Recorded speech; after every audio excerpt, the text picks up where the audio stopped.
What if I told you that one of the darkest secrets in American history didn't happen in the shadows of a battlefield, but inside the home of a wealthy Charleston widow?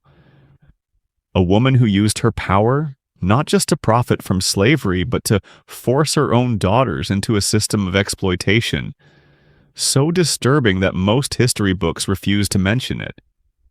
This is the story of the Charleston widow of 1836, a tale of greed, control, and a family built on horrors the South tried to bury forever.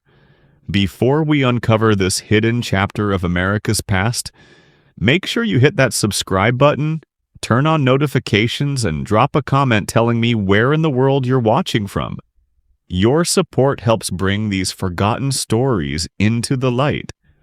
All right, let's step back into 1836, into a house where wealth hid wickedness, and silence protected a secret that still shocks historians today. In the heart of Charleston, South Carolina, there stands a mansion. White columns, magnolia trees, the kind of place that appears in postcards and history books as a monument to Southern grace. But beneath the floorboards of that house, beneath the carefully manicured lawns and the smile of hospitality, there existed something that even in 1836 was considered unspeakable. This is not a story about the institution of slavery as we typically understand it. This is about what happened when one woman decided that the system itself was not efficient enough, not profitable enough, not controllable enough. Her name was Margaret Winthrop Calhoun. She was 42 years old when her husband died. She had 3 daughters. And over the course of 13 years, she would transform her plantation into something that no historical record openly acknowledges, but that dozens of testimonies, letters, and court documents quietly confirm. She did not simply own human beings, she engineered them. The year is 1836. Charleston is at the height of its power. Cotton is king. The city's wealth rivals that of New York and Boston. But in the ledgers of the Calhoun estate, there is a different kind of accounting, a different kind of arithmetic. Numbers that track births, numbers that project future inventory, numbers that calculate the value of children not yet born. And at the center of it all, 3 young white women, ages 17, 19, and 21, who were given a role in this enterprise that would destroy them as surely as it destroyed the people they were forced to exploit. This is a story that was buried, deliberately, systematically. Because what Margaret Calhoun did was so disturbing that even those who profited from slavery wanted it forgotten. But in 1891, a trunk was discovered in the attic of a Charleston home. Inside were letters, diaries, financial records, and testimonies from formerly enslaved people who had survived the Calhoun plantation. What they revealed was a calculated, methodical program of forced breeding that used Margaret's own daughters as instruments of control and coercion. The documents were immediately seized. Some were destroyed. Others were locked away in private collections. For over a century, only fragments of this story existed. Whispers in academic papers, footnotes in obscure histories, coded language in family genealogies. Until now. We have spent 4 years piecing together what happened at the Calhoun plantation. We have tracked down descendants. We have obtained access to sealed archives. We have found the testimonies that were hidden. And what emerges is not just a story of historical horror. It is a story about power, about control, about what happens when human beings are treated as machinery, and about 3 young women who were trapped in a nightmare of their own mother's creation. But to understand how this happened, we need to go back, not to 1836, but to 1823, to the moment when Margaret Winthrop married Edward Calhoun and entered a world where her ambitions would find their darkest expression. Margaret Winthrop was born in 1794 in Richmond, Virginia. Her father was a tobacco merchant who lost everything in the financial panic of 1819. By the time Margaret was 29, an age when most women of her class were already married with children, she was considered a burden to her family. She was educated, literate in French, skilled in accounting. Her father had trained her to manage his business ledgers when he could no longer afford a clerk. She understood profit and loss. She understood how to make numbers work. But in 1823, these were not qualities that made a woman desirable. They made her strange, unmarriageable. Her family was desperate. Edward Calhoun was 56 years old, a widower. His first wife had died giving birth to their fourth child, who also died. He owned a rice plantation 30 miles north of Charleston, 300 acres, 68 enslaved people. He was wealthy, but he was also isolated. His children from his first marriage had all died young. He wanted an heir. More importantly, he wanted someone to manage his household. His first wife had been decorative, fragile, who counted someone practical. The marriage was arranged through a mutual acquaintance. Margaret met Edward twice before the wedding. In her diary, one of the documents recovered from that trunk in 1891, she wrote about the first meeting. "He is old. His hands shake when he holds his teacup. But he has land, he has slaves, he has position, and I have nothing. My father made it clear, this is not a choice, this is survival." They were married on November 3, 1823. Margaret moved to the Calhoun plantation, which Edward had named Winthrop Hall in her honor, a gesture she later described as his only kindness. The plantation was in disrepair. The previous overseer had died of yellow fever.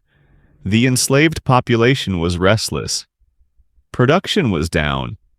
Edward was more interested in drinking and playing cards with neighboring planters than in managing his estate. Within 3 months, Margaret had taken over the plantation's accounts. Within 6 months, she was managing the overseer. Within a year, she was effectively running the entire operation, while Edward descended into alcoholism and ill health. And she was pregnant. In December 1824, she gave birth to a daughter. They named her Catherine. Edward was disappointed. He wanted a son, a male heir. Margaret became pregnant again almost immediately. In September 1825, another daughter, Eleanor. Edward's drinking worsened. He began to talk about selling the plantation, about moving back to Charleston, about how he had made a mistake marrying a woman who could only give him daughters. Margaret's diary entries from this period are cold, calculating. She writes about Edward the way she writes about livestock. His health continues to decline. Dr. Whitmore says his liver is failing. He gives him 2 years at most. I am pregnant again. If this child is also a daughter, I will have nothing. Edward's cousins will contest any inheritance. I need a son. But more than that, I need Edward to die before he changes his will. In May 1827, Margaret gave birth to her third daughter, Abigail. Edward was furious. He began talking openly about disinheriting Margaret, about leaving everything to his cousins in Charleston. But on August 14, 1828, Edward Calhoun died. The official cause was listed as liver failure complicated by fever. He was 61 years old. Margaret was 34. She had 3 daughters under the age of 4.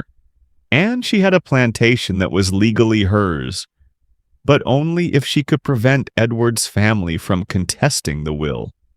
What happened next reveals the kind of mind Margaret Calhoun possessed. She did not mourn, she did not retreat. She moved with the speed and precision that shocked even the male planters who controlled Charleston society. Within a week of Edward's funeral, she had called a meeting with the plantation's creditors.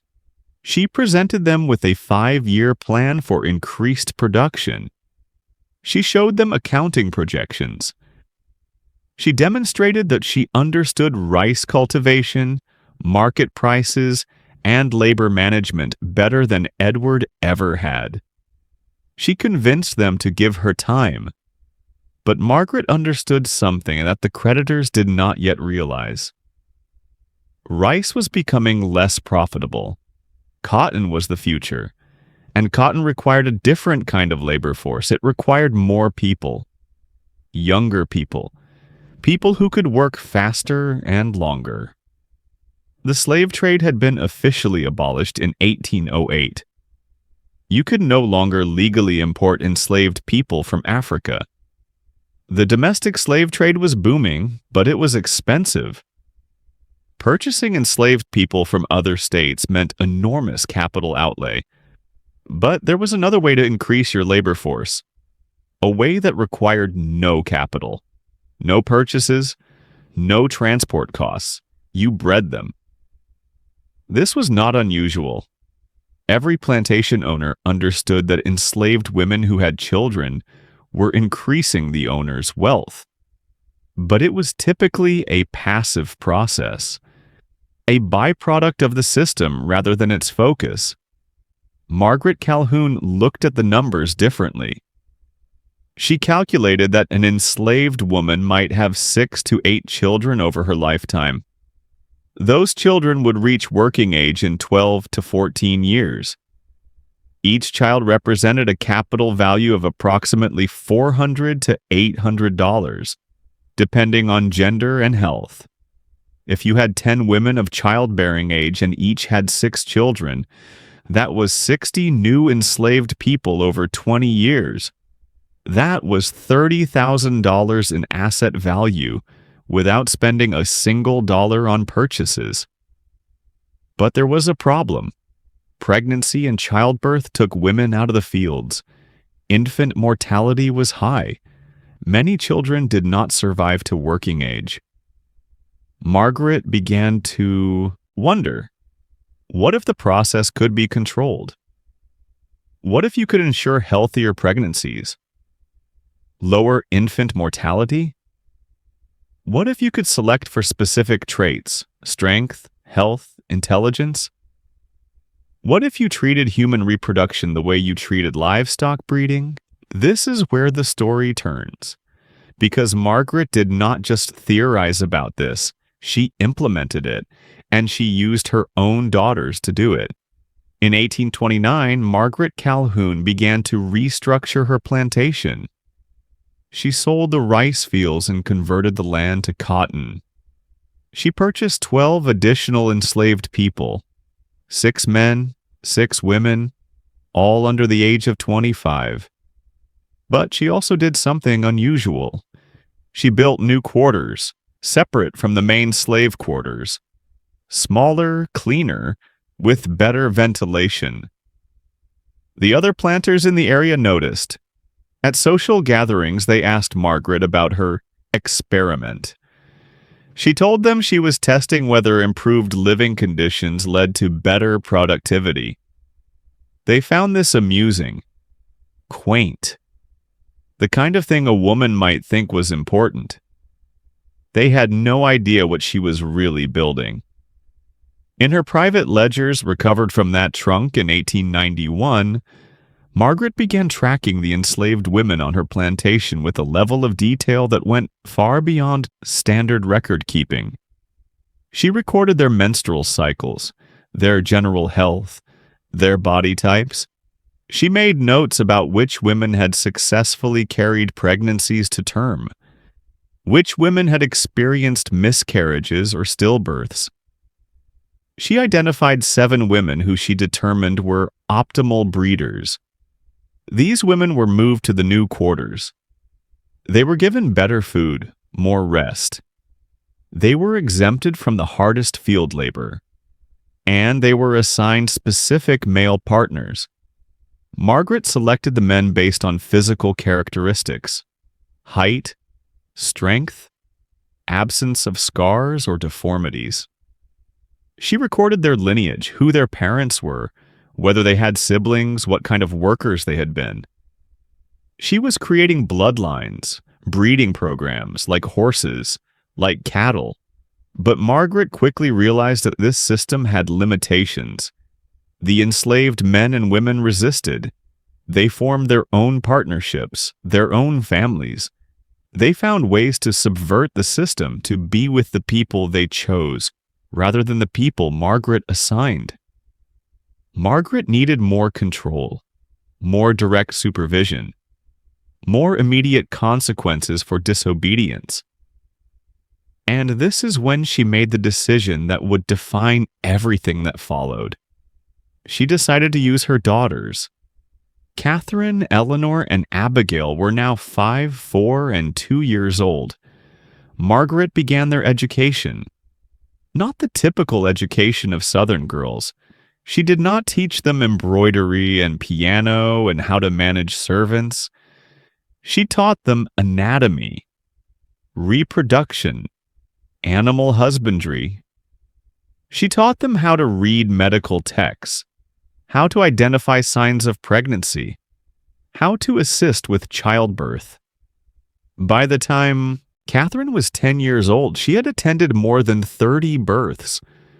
She could predict due dates. She understood complications. She knew how to turn a breech baby, how to stop hemorrhaging, how to recognize when a woman was at risk of dying.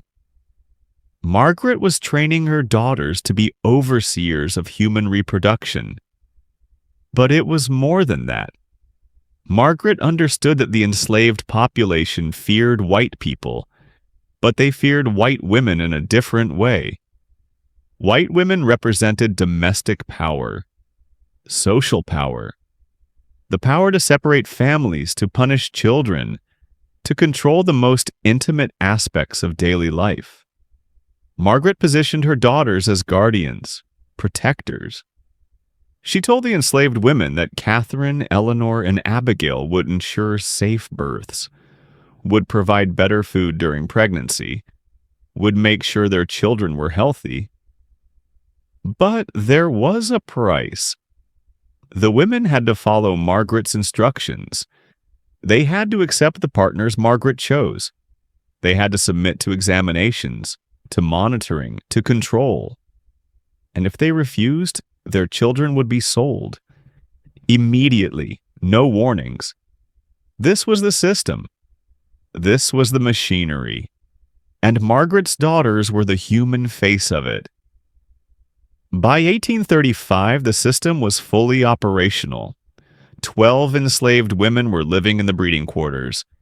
23 children had been born in 6 years. Infant mortality had been reduced to less than 10%, far below the plantation average. Margaret's wealth was increasing. Her reputation among other planters was growing. They called her the widow who made her plantation profitable. They asked her advice. They wanted to know her secrets. She told them about crop rotation, about soil management, about efficient labor organization. She never mentioned the breeding quarters. She never mentioned her daughters.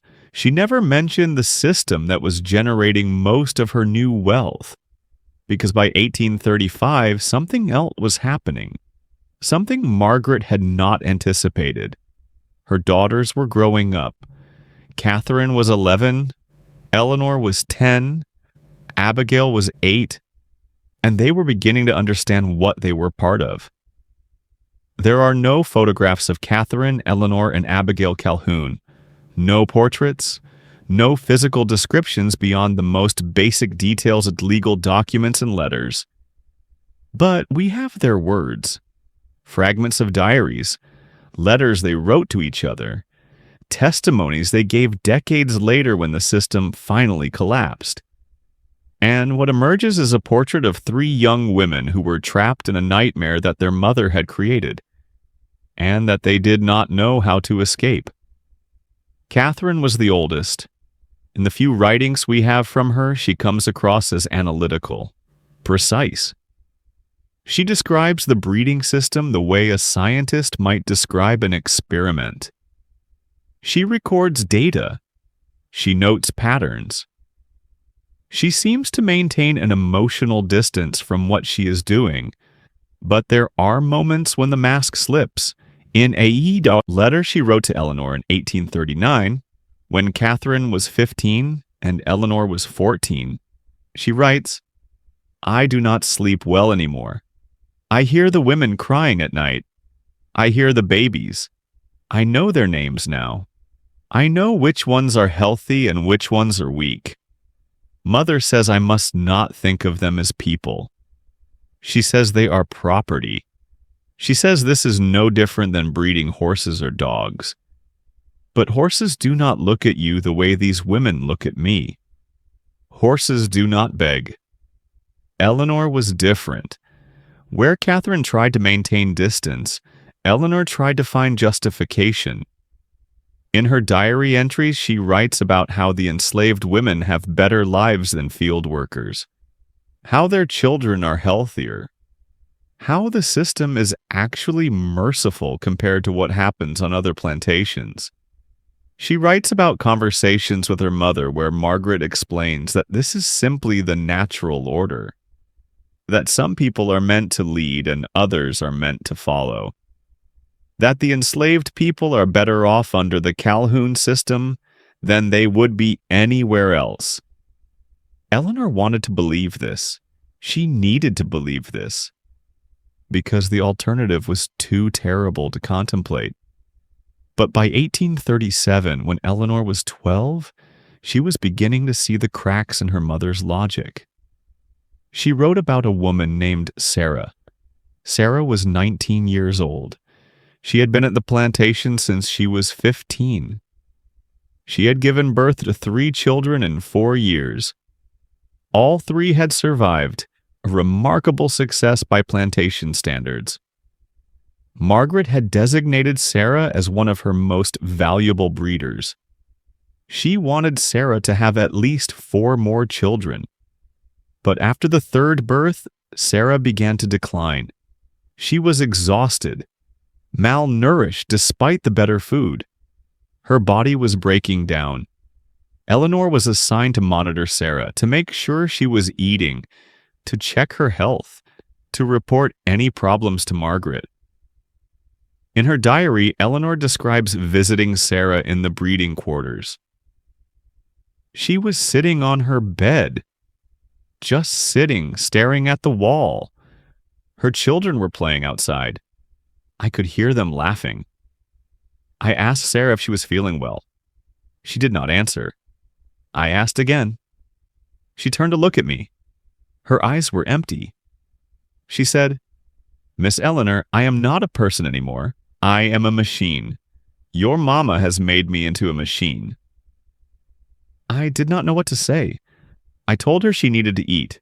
She needed to stay healthy. She laughed. It was not a happy sound. She said, "For what? To make more machines?" Eleanor reported this conversation to Margaret. Margaret's response was swift. Sarah was moved from the breeding quarters back to the regular slave quarters. Her children were taken from her. She was put back into field work. 3 months later, Sarah tried to escape. She was caught, she was whipped, and she was sold to a plantation in Georgia. Eleanor never mentioned Sarah in her diary again, but something changed. In the entries that follow, there is a new tone, a questioning tone. She begins to write about what will happen to her, what her mother expects of her. Because by 1837, Catherine was 13 years old. In 2 years, she would be considered marriageable age. And Margaret was beginning to talk about the next phase of her plan. Margaret Calhoun's breeding system was working. By 1838, the plantation population had increased from 68 enslaved people to 93, without Margaret purchasing a single additional person. Her wealth was growing. Her social position was secure. But Margaret was not satisfied. She understood that the real limitation of her system was scale. 7 breeding-age women could only produce so many children. Even with improved conditions and lower infant mortality, there was a biological ceiling. But what if the system could be expanded? What if other plantations adopted the same methods? What if Margaret could position herself as an expert, a consultant, who could help other planters increase their slave populations through breeding rather than purchase? There was enormous money to be made. But there was a problem. Margaret could not openly advertise what she was doing. The breeding quarters, the systematic pairing, the level of control and monitoring. These things were practiced in various forms throughout the South, but they were never discussed openly. They were shameful. Even among people who saw enslaved people as property, there was something disturbing about the explicit, calculated nature of forced breeding. Margaret needed a different approach. She needed legitimacy. She needed to frame the system in scientific terms, medical terms. She needed to make it respectable. And this is when she conceived of the idea that would ultimately destroy her family. She decided to position her daughters as medical practitioners, as experts in maternal health and childbirth. Women who could come to other plantations and improve the survival rates of enslaved infants. The cover story was perfect. What plantation owner would object to someone who could reduce infant mortality? Who could ensure healthier pregnancies?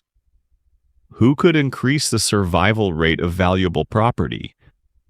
But the real purpose was to spread the breeding system, to teach other planters how to implement the same controls, the same monitoring, the same calculated pairing and genetic selection that Margaret had perfected.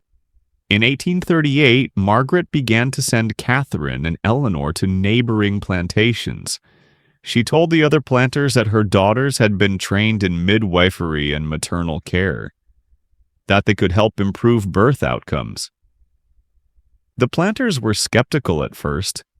15-year-old girls as medical experts, it seemed absurd. But Margaret was persuasive. She showed them her numbers. 93 enslaved people from an original population of 68. Infant mortality below 10%. Only 1 maternal death in 9 years. The numbers were compelling. The planters agreed to let Catherine and Eleanor visit their plantations. What happened next is documented in testimonies from formerly enslaved people who were on those plantations. Their accounts were recorded by abolitionists in the 1850s and 1860s, though most of these testimonies were not published until the 20th century. A woman named Harriet, who had been enslaved on the Morrison plantation near Charleston, testified in 1863. 2 white girls came to the plantation. They was young, maybe 15 or 16 years old. The master said they was there to help with the babies, to make sure the women was healthy. At first we thought this was good. We thought maybe they would make things better. But they started asking questions. Questions about who we was married to, who we loved. Questions about our monthlies, about when we last bled. They examined us. They touched us. They made us undress. They looked at us like we was animals. Then they started telling Master Morrison which men should be with which women. They said it was for health. They said it would make stronger babies, but it was not about health. It was about control. They was trying to make us breed like cattle. Another testimony from a man named James who had been enslaved on the Rutledge plantation. The white girls came with notebooks. They wrote down everything: how tall we was, how strong, if we had scars. They asked about our parents, our grandparents. They was trying to figure out bloodlines, like horses. Master Rutledge was excited. He said these girls knew secrets, knew how to increase the value of his property. But what they was really doing was teaching him how to breed us, how to force us into pairs we did not want, how to make us have children with people we did not love. By 1840, Catherine and Eleanor had visited more than a dozen plantations. Margaret's reputation was growing. She was receiving letters from planters as far away as Georgia and North Carolina asking for her daughter's services. Margaret was charging fees, consultation fees, training fees. She was making money not just from her own breeding system, but from teaching others how to implement it. But there was a cost that Margaret either did not see or chose to ignore. Her daughters were being destroyed. In 1841, Catherine Calhoun was 17 years old. For 6 years, she had been her mother's instrument. She had monitored pregnancies, assisted with births, tracked bloodlines, traveled to other plantations to spread her mother's system, and she had begun to realize what she was. In a letter she wrote to Abigail in March 1841, one of the few documents we have in Catherine's own hand, she describes a moment of clarity. I was at the Henderson plantation last week. There's a woman there named Marie. She is 22 years old. She has had 4 children. Master Henderson wanted to know why her last child was weak, why it did not thrive. He wanted me to examine Marie and tell him if she was still capable of producing healthy offspring. Those were his exact words. Healthy offspring, like she was a mare. I examined Marie. She was exhausted, malnourished. Her body had been used up by constant pregnancy and labor. I told Master Henderson that Marie needed rest, that she should not become pregnant again for at least 2 years. He was angry. He said I was supposed to help him increase his property, not reduce it. He asked what Mother would say. I realized in that moment that Mother would agree with him. Mother would tell me to recommend a different diet or different care, but ultimately to make sure Marie kept producing children. Because that is the system. That is what we have built, and I am the face of it. When these women look at me, they do not see someone who is helping them. They see someone who is facilitating their violation. I have become the enemy, and I do not know how to stop being that. This letter was never sent. We know this because it was found among Catherine's possessions after her death, but it reveals the psychological crisis that Catherine was experiencing. She understood what she was part of.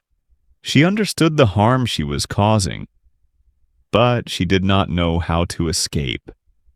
Her entire life had been constructed around this system. Her education, her skills, her relationship with her mother, everything. And there was another factor, a factor that Margaret had deliberately cultivated. Catherine had no money of her own, no property, no legal rights. Under South Carolina law, unmarried women had no independent legal existence. They were under the authority of their fathers, or, in the absence of a father, their closest male relative. But Margaret had carefully structured things so that there were no male relatives with authority over her daughters. Edward's cousins had been bought off or marginalized. Margaret's own family had disowned her after her marriage to Edward. Catherine, Eleanor, and Abigail existed in a legal gray area. They were completely dependent on their mother. If they left, they would have nothing. No money, no skills that were marketable in respectable society. no male relative who could provide for them. Margaret had made sure of that. Whether deliberately or instinctively, she had created a situation where her daughters could not leave, could not refuse, could not rebel without destroying themselves. But in 1841, something happened that changed everything. Catherine fell in love. His name was Thomas Whitmore. He was the son of Dr. Whitmore, the physician who'd attended Edward Calhoun during his final illness. Thomas was 23 years old. He had studied medicine in Philadelphia. He had returned to Charleston to establish his own practice. He met Catherine at a social gathering in Charleston in January 1841. They talked about medicine, about childbirth, about maternal mortality. Thomas was impressed by Catherine's knowledge. He had never met a woman who understood anatomy and physiology the way Catherine did. He asked if he could call on her at Winthrop Hall. Margaret allowed the visits. She saw Thomas as a potential match for Catherine. A doctor would be a respectable husband, a useful connection. But Margaret underestimated what would happen when Catherine found someone who saw her as something other than an instrument of her mother's ambitions. Over the spring and summer of 1841, Thomas and Catherine began a courtship. Thomas visited Winthrop Hall regularly. He and Catherine took walks around the plantation grounds. They talked for hours, and Catherine began to tell him the truth. She told him about the breeding quarters, about the system, about what she had been doing for the past 6 years, about the women she had examined, the births she had attended, the bloodlines she had tracked. Thomas was horrified, but he was also drawn to Catherine. He saw her distress, her conflict, her desire to escape. He proposed marriage in August 1841. Margaret was pleased. This was exactly what she wanted. Catherine would marry a doctor. The family's social position would be enhanced, and Catherine could continue her work, now with the added legitimacy of being a doctor's wife. But Thomas had different plans. He told Catherine that after their marriage, she would stop working on the breeding system. She would stop visiting plantations. She would become a proper wife, a proper mother. She would leave the past behind. Catherine agreed immediately. This was her escape, her chance at a different life. The wedding was planned for November 1841. But 3 weeks before the wedding, Thomas visited Winthrop Hall and asked to speak with Margaret privately. What he said in that conversation we know from a letter Thomas wrote to his father. The letter was discovered in the Whitmore family papers in 1923 and published in an obscure genealogical journal. Thomas told Margaret that he could not allow Catherine to continue her involvement in the breeding system. He told her it was immoral, unethical, that it violated everything he had learned about medical ethics and human dignity. He told Margaret that after the marriage, Catherine would have no further contact with the breeding quarters or with any plantation work. Margaret's response was calm, measured. She thanked Thomas for his honesty. She told him she understood his position. She told him that she respected his principles. And then she told him the wedding was canceled. Thomas was shocked. He protested. He said that Catherine was of legal age, that she could marry without her mother's consent. Margaret smiled, and she explained the reality of Catherine's situation. Catherine had no money, no property, no legal identity separate from her mother. If she married without Margaret's consent, Margaret would disown her. Thomas would be responsible for her support. But more than that, Margaret would make sure that everyone in Charleston society knew about Catherine's work, about the breeding system, about what Catherine had done on those plantations. Margaret would destroy Catherine's reputation, and by extension, Thomas's reputation, his medical practice, his future. Thomas could marry Catherine if he wanted, but it would cost him everything. In his letter to his father, Thomas wrote, "Mrs. Calhoun is the most terrifying woman I have ever met. She did not raise her voice. She did not threaten. She simply laid out the consequences with the same cold precision that Catherine described her mother using in every aspect of her life. And I realized that I did not have the courage to save Catherine. I did not have the strength to sacrifice my own future for hers. I am ashamed, but I am also afraid. Mrs. Calhoun has created a system that traps everyone who comes near it, and I do not know how anyone escapes."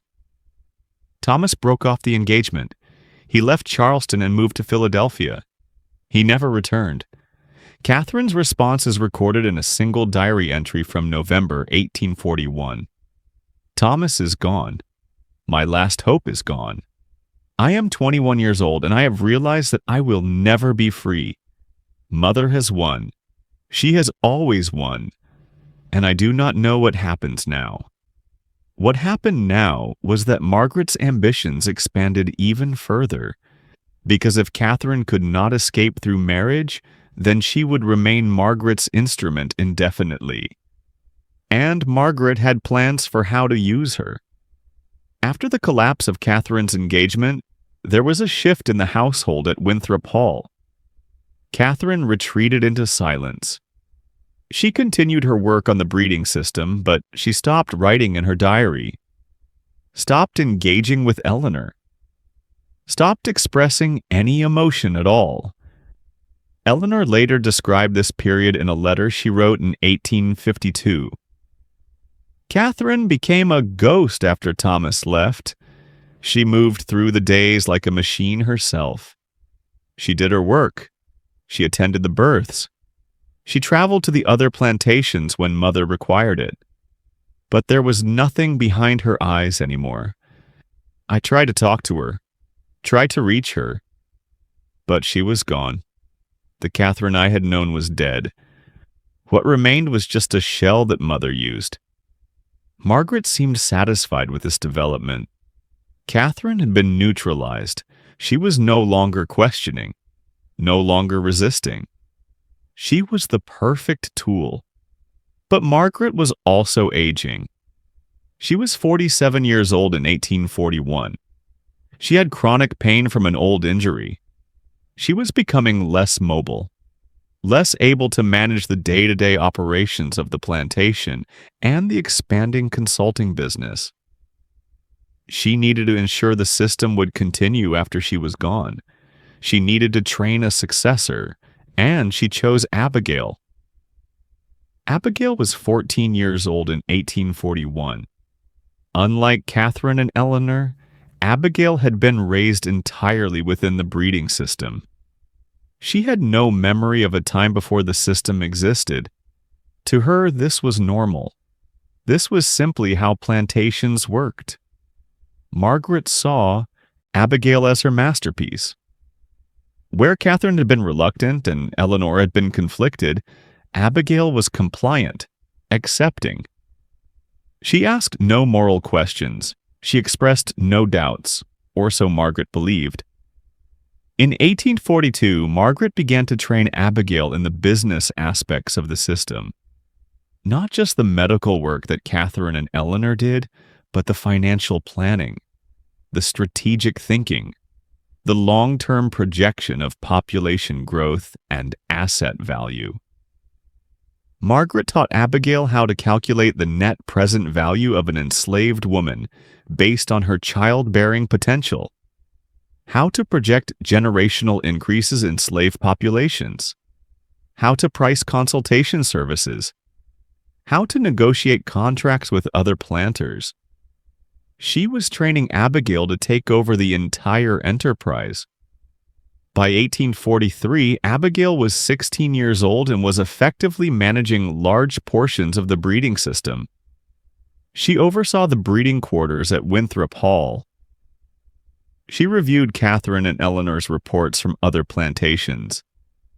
She made recommendations to Margaret about which bloodlines to prioritize. And she began to innovate. Abigail had an idea that went beyond anything Margaret had conceived. She proposed creating a formal training program, a school where young white women from planter families could learn the techniques of maternal health and slave breeding. The pitch was brilliant. Frame it as medical education for women, as a way to improve plantation efficiency, as a respectable pursuit for educated young ladies who wanted to contribute to their family's wealth. But the real purpose would be to spread the breeding system throughout the entire South, to standardize it, to make it normal, to transform it from a shameful secret into accepted practice. Margaret was impressed. This was exactly the kind of thinking she had hoped to instill in her daughters. This was vision, ambition. This was the future of the system. They began to develop the plan. They would call it the Winthrop Female Academy for Maternal Sciences. They would recruit daughters from wealthy planter families. They would charge enormous tuition. They would train a generation of young white women to be overseers of human breeding across the South. It would make the Calhoun family incredibly wealthy, incredibly powerful. It would transform the entire institution of slavery. But there was a problem that Margaret and Abigail did not see coming. Eleanor was listening.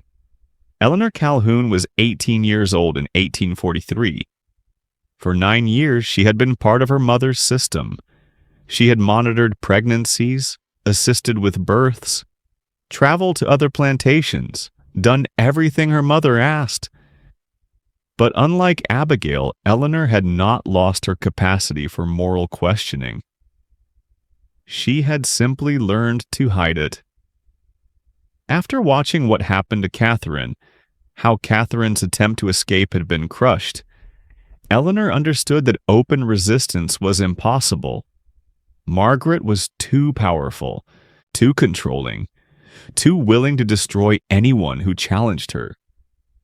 But there was another form of resistance, a quieter form, a more dangerous form: documentation. Eleanor began to keep detailed records, not the official records that Margaret maintained for the breeding system, but secret records, hidden records. She documented everything: names of enslaved women in the breeding quarters, names of the men they were forced to pair with, dates of births, dates of deaths, descriptions of forced examinations, accounts of resistance and punishment. She documented the visits to other plantations, the names of the planters who hired Margaret's services, the specific techniques that were taught, the outcomes. And most importantly, she documented her mother's plans, the conversations about the Winthrop Female Academy, the financial projections, the letters Margaret received from planters across the South asking for advice on breeding systems. Eleanor hid her documentation carefully. She wrote in code initially, simple substitutions that would allow her to deny what the documents contained if they were discovered. But over time, as her collection grew, she became bolder. She wrote in plain language. She included dates, times, exact quotes. She was building evidence. But evidence for what? Eleanor herself did not know. She had no plan to expose her mother. She had no contact with abolitionists. She had no way to get the information to anyone who could use it.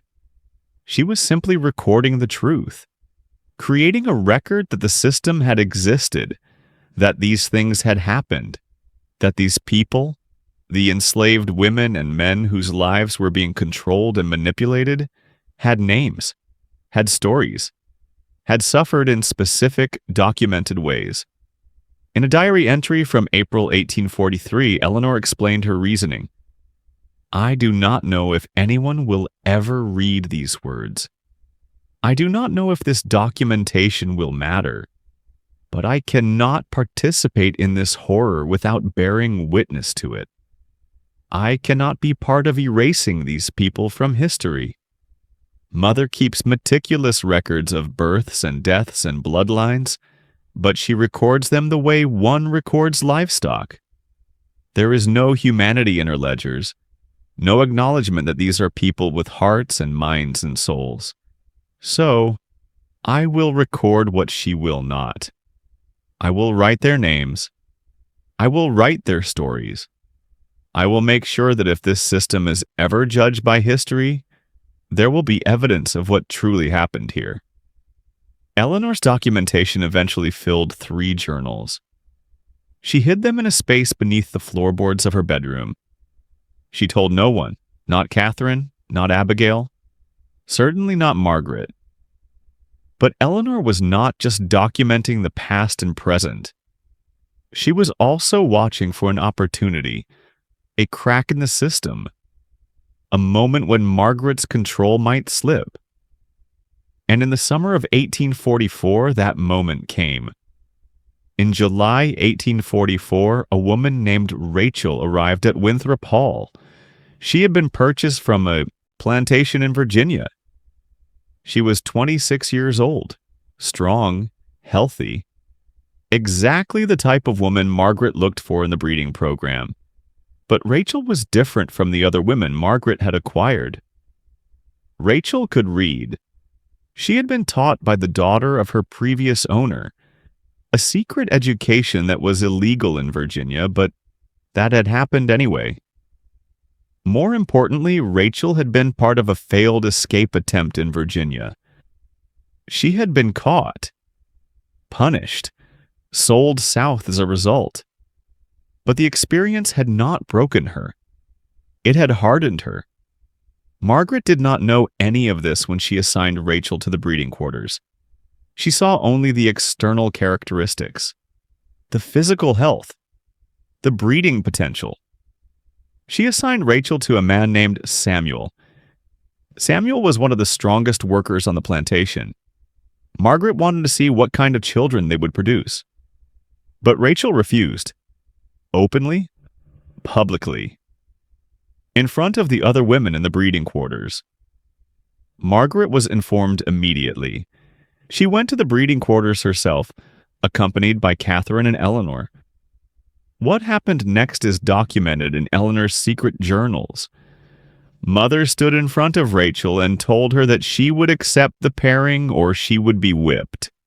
Rachel looked directly at Mother and said, "You can whip me, you can kill me, but you cannot make me breed like an animal. I am a human being, I have a soul, and I will not let you take that from me." Mother was silent for a moment. I had never seen anyone speak to her that way. No one challenged Mother. No one refused her. Rachel had done both. Mother turned to the overseer and told him to take Rachel to the whipping post. 15 lashes. Catherine and I were required to watch. Mother said it was important that we understand the consequences of disobedience. Rachel was tied to the post. She did not cry out during the whipping, not once. When it was over, she was taken back to the breeding quarters. Mother told the other women that this was what happened to those who refused. But something had changed. I could see it in the other women's faces. Rachel had shown them that resistance was possible, that there was still some space, however small, where they could say no. Rachel's defiance created a crisis. Over the following weeks, other women in the breeding quarters began to resist. Not as openly as Rachel had, but in smaller ways. Refusing to eat, claiming illness, finding reasons to avoid the men they had been paired with. Margaret responded with increased surveillance, more punishments, more restrictions.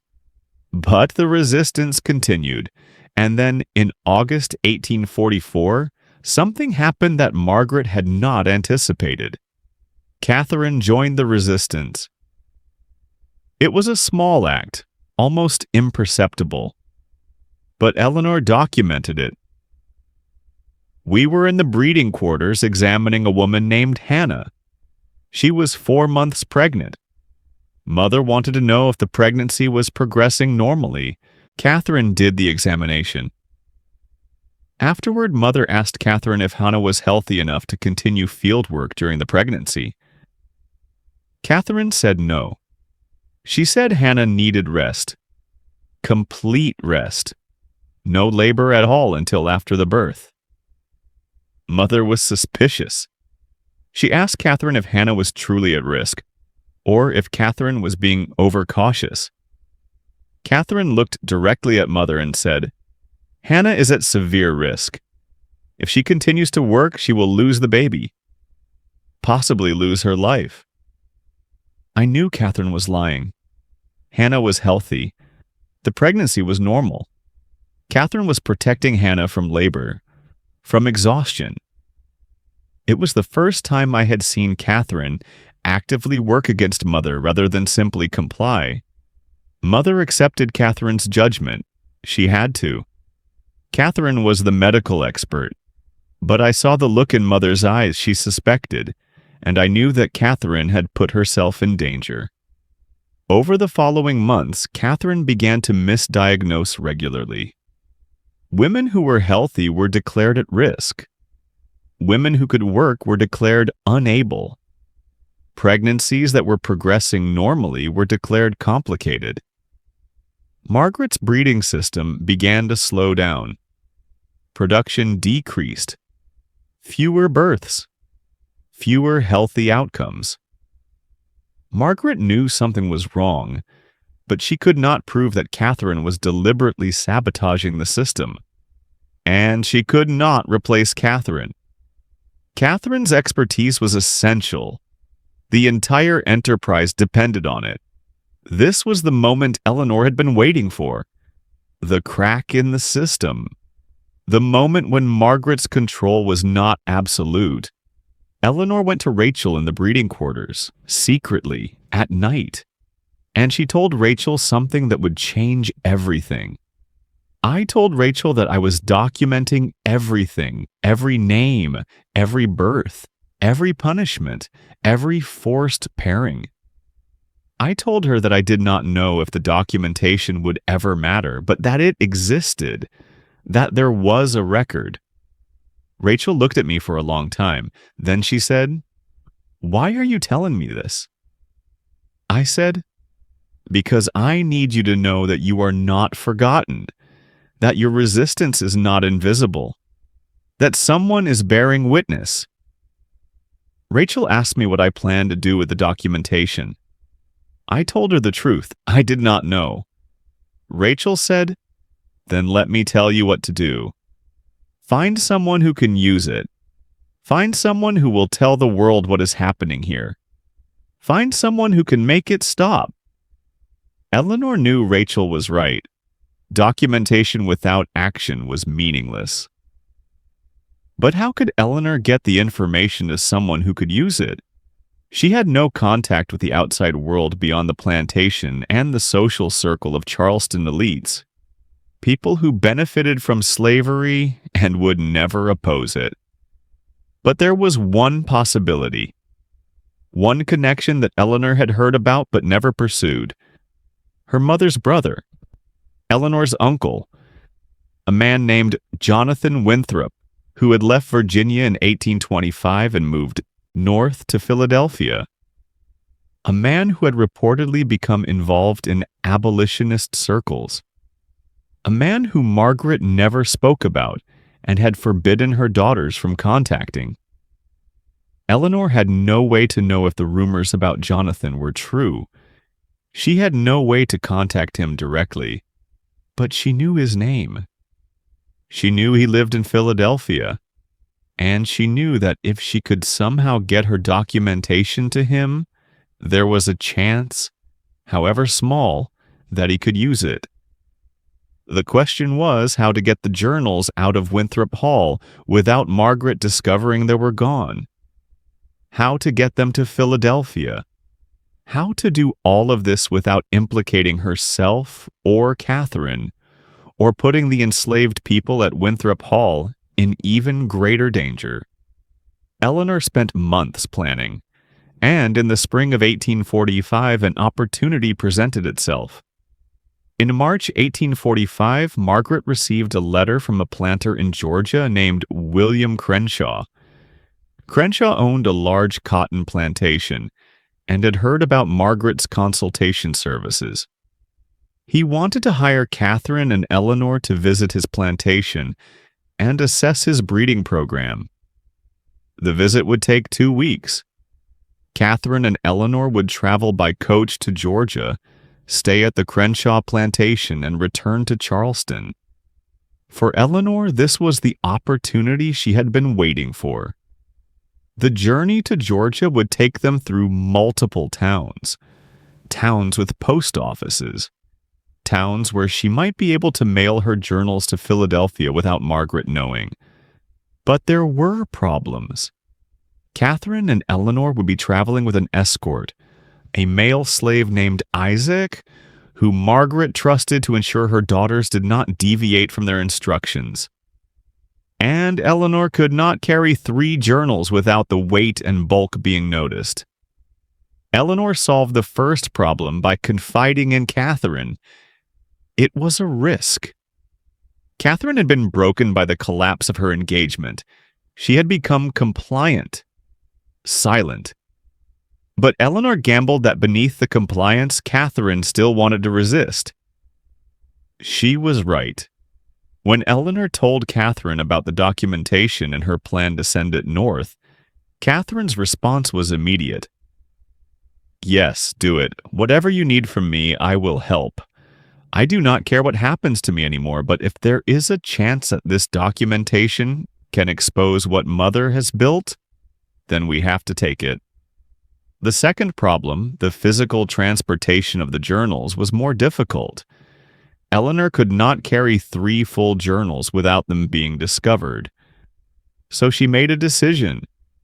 She would transcribe the most essential information into a single letter, a long letter, but one that could be folded and hidden in her clothing.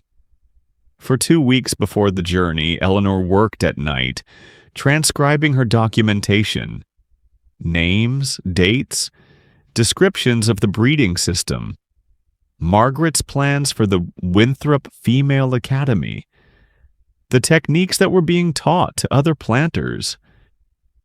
She wrote it all in a letter addressed to Jonathan Winthrop in Philadelphia. She did not know Jonathan's exact address, but she addressed it to Jonathan Winthrop, Abolitionist Society, Philadelphia, Pennsylvania, and hoped that someone in the Philadelphia abolitionist community would know where to find him. On the day of departure, March 24th, 1845, Eleanor hid the letter in the lining of her dress. Catherine knew about the letter. Isaac did not. The journey to Georgia took 4 days. On the second day, they stopped in a town called Orangeburg, South Carolina. While Catherine distracted Isaac by asking him to find food for their lunch, Eleanor slipped away to the post office. She mailed the letter. Then she returned to the coach as if nothing had happened. Catherine and Eleanor continued to the Crenshaw plantation in Georgia. They spent 2 weeks there performing the same work they had done on dozens of other plantations, examining enslaved women, tracking bloodlines, teaching Crenshaw's overseers the techniques of controlled breeding. They returned to Winthrop Hall in mid-April. Margaret asked about the trip.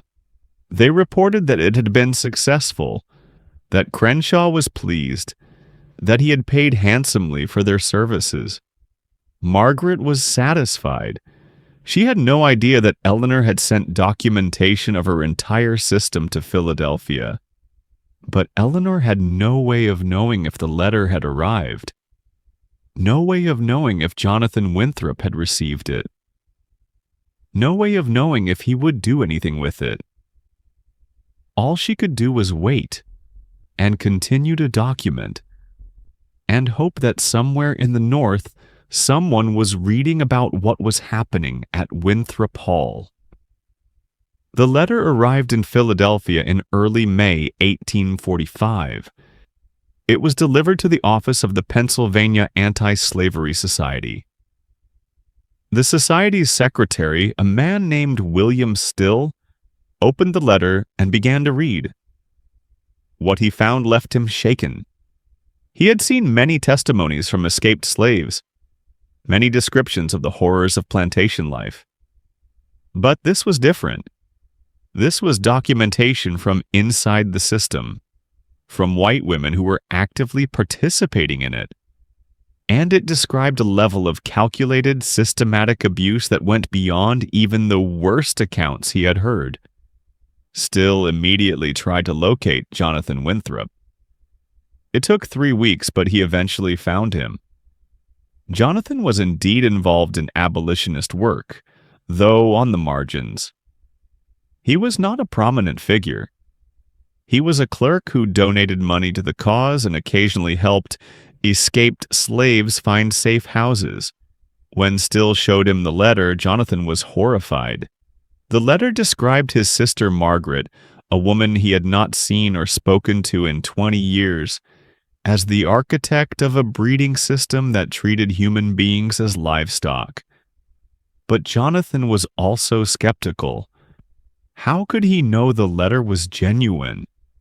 It was unsigned.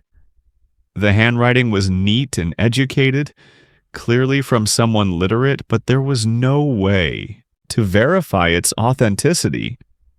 It could be a hoax or a trap. Southern planters had been known to send false information to abolitionist societies to discredit them. Still and Jonathan debated what to do with the letter. They knew that if the information was true, it was explosive. It could be used to demonstrate the depths of slavery's immorality. It could be powerful propaganda for the abolitionist cause. But they also knew that publishing unverified information would be dangerous. It could lead to lawsuits. It could discredit the abolitionist movement if the letter proved to be false. They decided to investigate, to try to verify the information in the letter before taking any action. Still contacted abolitionists in Charleston and throughout South Carolina. He asked them to look into the Calhoun plantation, to find out if there was any truth to the claims in the letter. But this was dangerous work. Charleston was hostile territory for abolitionists. Anyone caught investigating a prominent planter's operations could be arrested. Or worse, it took months. But slowly information began to come back. Formerly enslaved people who had been sold away from the Calhoun plantation and who had eventually escaped to the north. Their testimonies confirmed many of the details in Eleanor's letter. The breeding quarters, the forced pairings, the involvement of Margaret's daughters. By late 1845, Still and Jonathan were convinced the letter was genuine. The question now was what to do with it. They could publish it in abolitionist newspapers, but that would almost certainly lead to retaliation against the person who had written the letter, Eleanor, though they still did not know her name. And it would put the enslaved people at Winthrop Hall in danger. They could try to use the information to bring legal action against Margaret Calhoun. But slavery was legal in South Carolina. Everything Margaret was doing, however morally abhorrent, was within the bounds of what plantation owners were legally permitted to do. Jonathan proposed a different approach.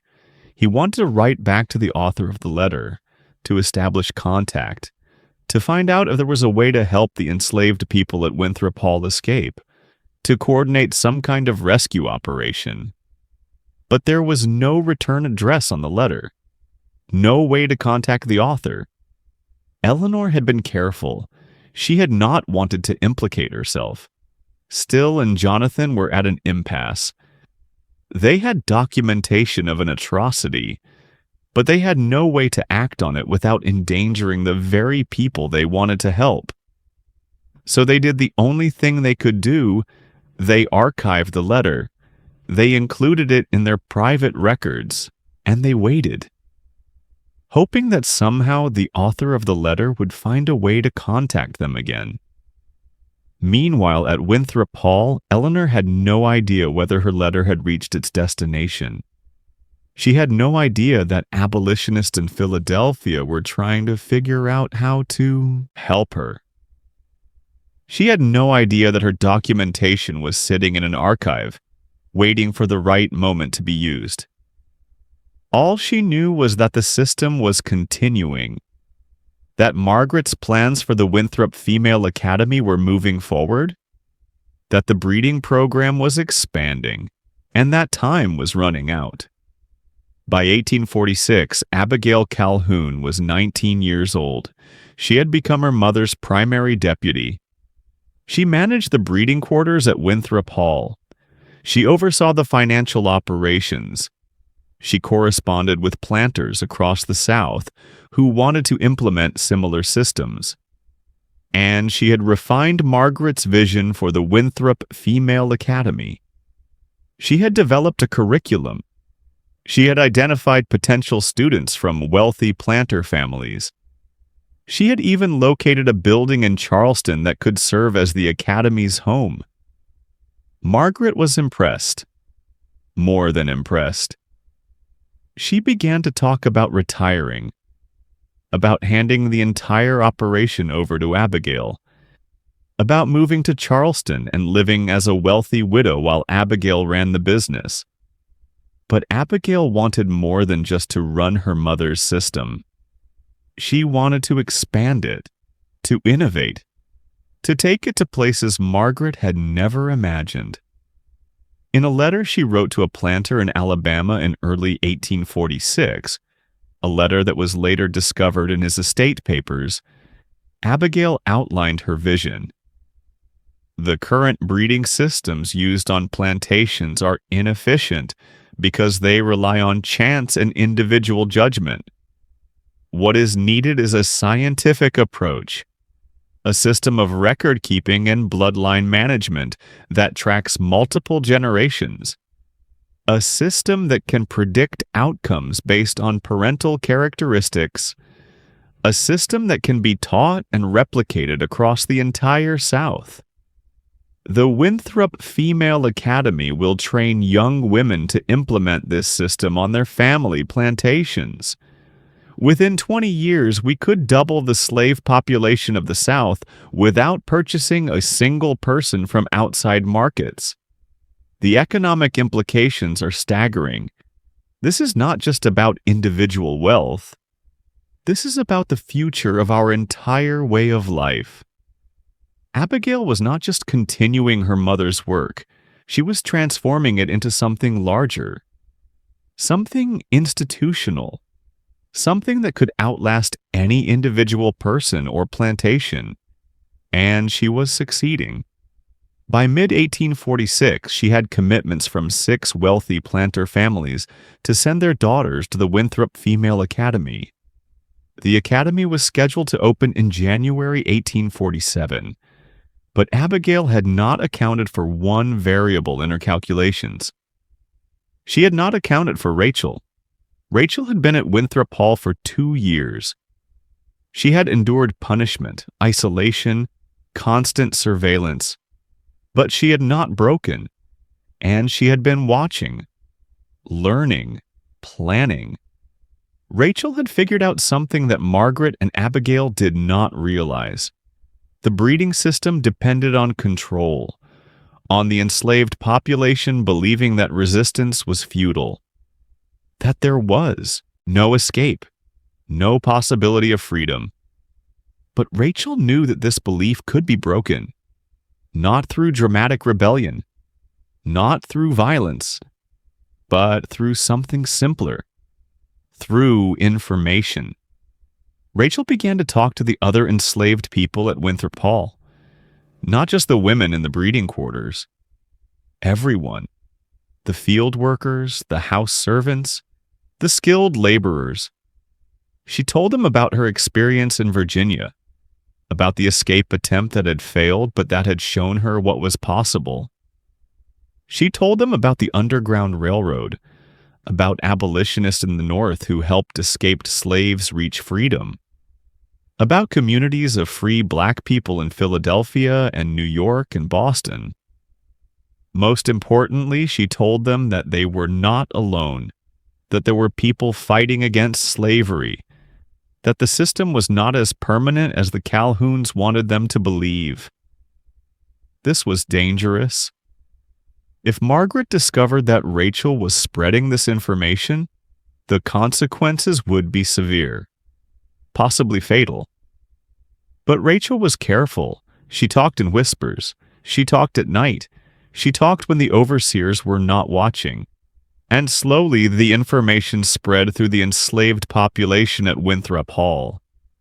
By the fall of 1846, something had shifted. The atmosphere at the plantation was different, tenser. The enslaved workers were less compliant, more resistant. Small acts of defiance became more common. Tools would go missing. Work would slow down. Instructions would be misunderstood or deliberately misinterpreted. Margaret noticed. She increased punishments. She brought in a new overseer who was known for his brutality. She tried to reimpose control through fear. But fear was no longer enough. Rachel had given the enslaved population something that Margaret could not take away. The knowledge that another world was possible. And then, in November 1846, 3 people escaped from Winthrop Hall. On the night of November 12, 1846, 3 enslaved people left Winthrop Hall and disappeared into the South Carolina darkness. One was Rachel. The other 2 were a couple named Daniel and Mary, who had been separated under Margaret's breeding program, but had maintained their relationship in secret. The escape was carefully planned. Rachel had spent months gathering information. She had learned the routes used by the Underground Railroad. She had identified safe houses. She had figured out the timing, when the moon would be dark, when the overseers would be least vigilant, when the dogs would be locked up. But she had also done something else. Something that would have greater consequences than the escape itself.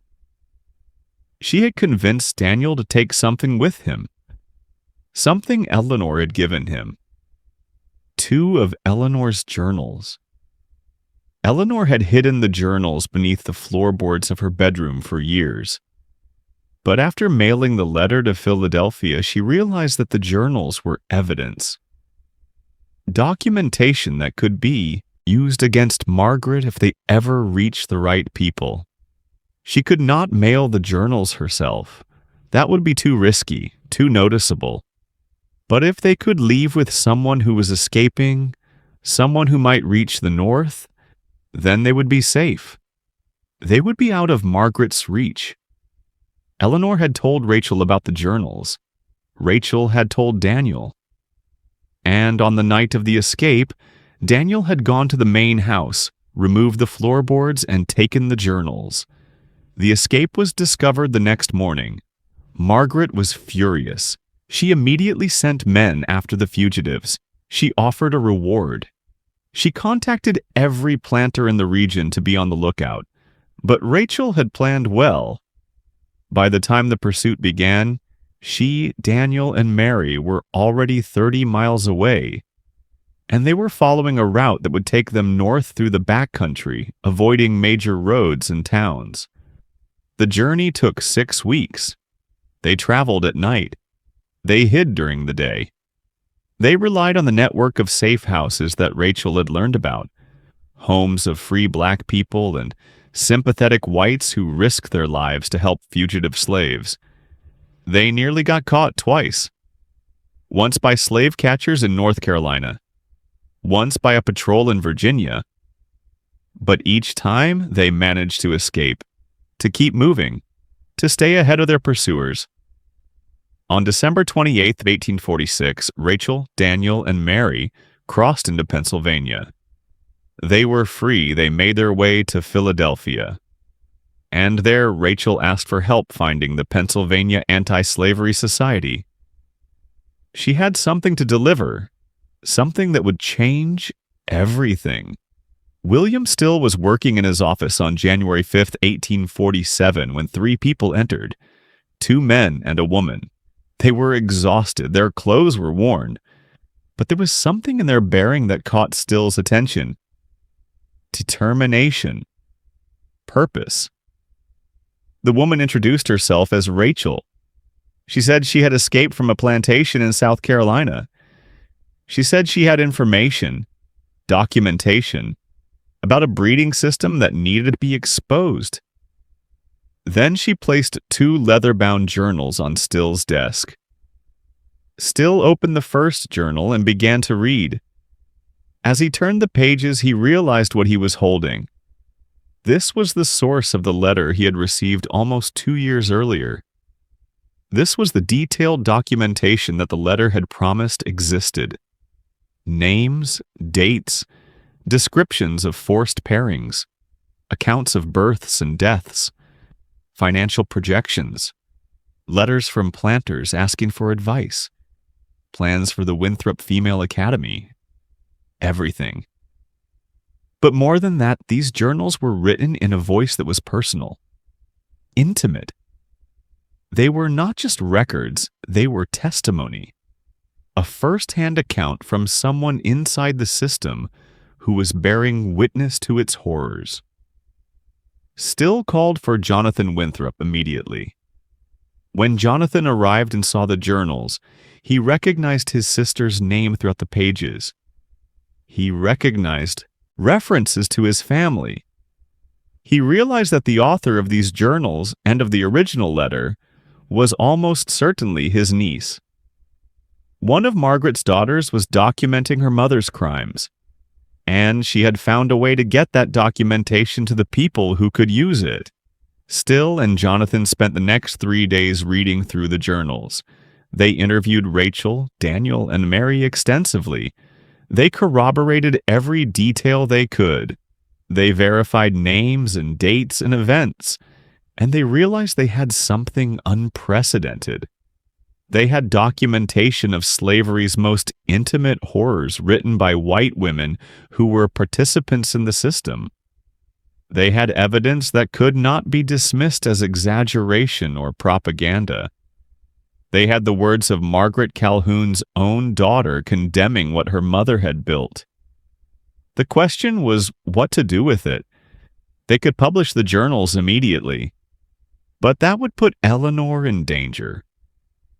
Margaret would know immediately who had written them. She would know who had betrayed her. They could try to extract Eleanor first, to help her escape from Winthrop Hall the way Rachel had escaped. But that would be incredibly difficult. Eleanor was white. She could not simply disappear into the Underground Railroad. She would be pursued relentlessly, and Margaret would use all her wealth and connections to find her. Still and Jonathan debated for weeks. They consulted with other abolitionist leaders. They considered every option. And then in February 1847, they received news that changed everything. Margaret Calhoun had died. Margaret Calhoun died on February 18, 1847. The official cause was listed as heart failure. She was 53 years old. The death was sudden. Margaret had been in good health. She had shown no signs of illness. One day she was managing the plantation and planning the opening of the Winthrop Female Academy. The next day, she was dead.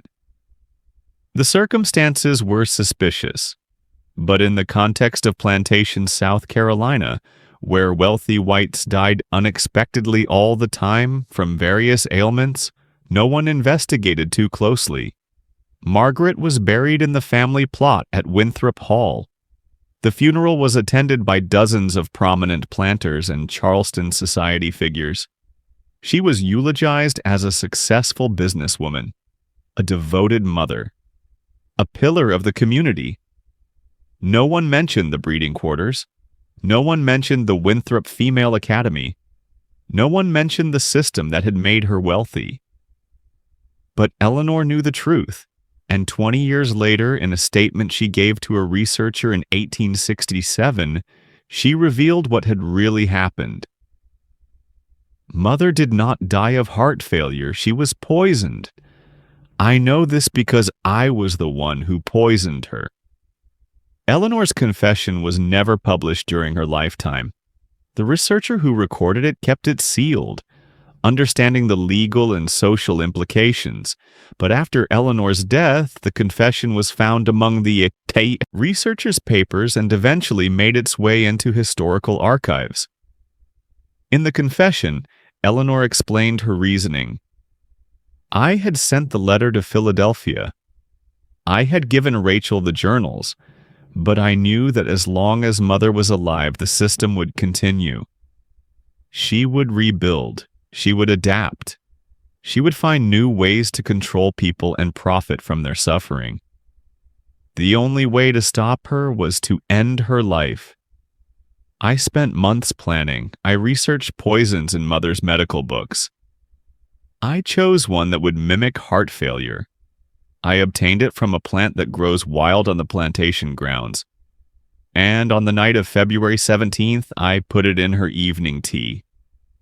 She died the next morning. I felt no guilt. I felt only relief. The monster was dead, and I was free. Whether Eleanor's confession was true or whether Margaret really did die of natural causes, we will never know with certainty. What we do know is that Margaret's death created a power vacuum at Winthrop Hall. Abigail was now in charge. She was 20 years old. She had been trained by her mother. She had her mother's ambitions. And she had plans to continue everything Margaret had started. But Abigail did not know that documentation of the entire system was sitting in Philadelphia. She did not know that abolitionists were preparing to expose everything. She did not know that her world was about to collapse. In March 1847, William Still made a decision. With Margaret dead, there was less risk in publishing the documentation. Eleanor might still face consequences, but she would not face them from her mother. Still and Jonathan worked with other abolitionist leaders to prepare the material for publication. They edited Eleanor's journals into a coherent narrative.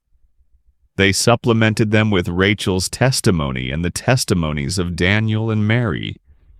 In May 1847, the Pennsylvania Anti-Slavery Society published a pamphlet titled The Breeding System, a true account from inside a South Carolina plantation. The pamphlet contained excerpts from Eleanor's journals, descriptions of the breeding quarters, accounts of forced pairings, details about the Winthrop Female Academy, and testimonies from the people who had escaped. The publication was explosive. Northern newspapers picked up the story. Abolitionist speakers began referencing it in their lectures. The pamphlet was reprinted dozens of times and distributed throughout the North. Southern newspapers responded with fury. They called the pamphlet a hoax. They said it was abolitionist propaganda designed to slander honorable Southern planters. They said the details were exaggerated or fabricated. Some Southern publications published counter-narratives.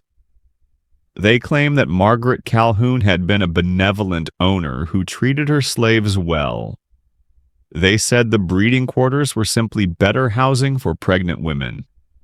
They said the medical care provided by Catherine and Eleanor was evidence of Margaret's humanitarian concern. But the details in Eleanor's journals were too specific to be easily dismissed. The names, the dates, the financial projections, the letters from other planters, all of it pointed to a systematic, calculated program. that went far beyond standard plantation management. The controversy generated by the pamphlet had consequences. In the North, it energized the abolitionist movement. It provided concrete evidence of slavery's intimate horrors. It gave abolitionists new material for their arguments and speeches. In the South, it created panic. Planters worried that their own practices would be exposed. Some quietly dismantled their breeding programs. Others increased security to prevent enslaved people from escaping and potentially revealing information. But the most significant consequence was what happened at Winthrop Hall. Abigail Calhoun first learned about the pamphlet in June 1847. A Charleston merchant brought her a copy, asking if the accusations were true, if her mother had really operated a breeding system, if Abigail and her sisters had really been involved. Abigail was stunned. She read through the pamphlet in disbelief. The details were accurate. Too accurate. This was not speculation or rumor. This was insider knowledge. And then she realized the author had to be Catherine or Eleanor. Abigail confronted her sisters that evening. She demanded to know who had written the documentation that had been turned into the pamphlet. Eleanor confessed immediately. She told Abigail everything. The secret journals, the letter to Philadelphia, giving the journals to Rachel, all of it. Abigail's response was cold fury. She told Eleanor that she had destroyed the family, that she had made them targets, that the Calhoun name would be forever associated with scandal and shame. Catherine, who had been silent throughout the confrontation, finally spoke. "Good. We deserve worse than shame. We deserve to be punished for what we did, for what Mother made us do. Eleanor has done the only decent thing any of us has done in our entire lives." Abigail turned on Catherine. She said that Catherine had always been weak, that she had betrayed the family by sabotaging the breeding program, that she was a traitor just like Eleanor. The confrontation ended with Abigail declaring that she would disown both of her sisters, that they would receive nothing from Margaret's estate, that they were no longer part of the Calhoun family. But Abigail's problems were just beginning.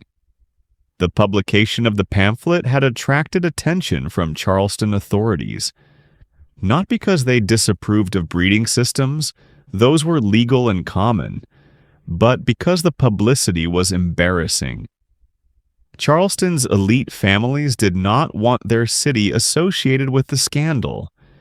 They did not want Northern abolitionists pointing to Charleston as evidence of Southern barbarism. Pressure was put on Abigail to shut down the breeding quarters, to cancel plans for the Winthrop Female Academy, to distance herself from her mother's legacy. Abigail resisted at first. She argued that she was doing nothing illegal, that the pamphlet was lies and exaggerations, that she was being persecuted for her success. But the pressure continued. Planters who had signed contracts for their daughters to attend the academy withdrew. Planters who had hired Catherine and Eleanor for consultations sent letters canceling future appointments. By the end of 1847, the entire enterprise had collapsed. The breeding quarters were dismantled. The enslaved population at Winthrop Hall was sold off, not because Abigail wanted to sell them, but because she needed the cash to pay debts and legal fees. The Winthrop Female Academy never opened, and Abigail Calhoun, who had once envisioned herself as the architect of a new system that would transform slavery across the South, was left with nothing but a diminished plantation and a ruined reputation. After the confrontation with Abigail, Catherine and Eleanor left Winthrop Hall. They had nowhere to go, no money, no family willing to take them in. The Calhoun name had become toxic in Charleston society. They moved to a boarding house in Charleston and tried to find work. But their reputations preceded them. Everyone knew who they were. Everyone had heard about the pamphlet. Everyone had opinions about what they had done. Some saw them as victims, young women who had been forced by their mother into participating in an immoral system. Others saw them as collaborators, people who had willingly helped build and maintain the breeding program, and who only turned against it when it became convenient. The truth was more complicated than either narrative. Catherine and Eleanor had been victims and collaborators simultaneously.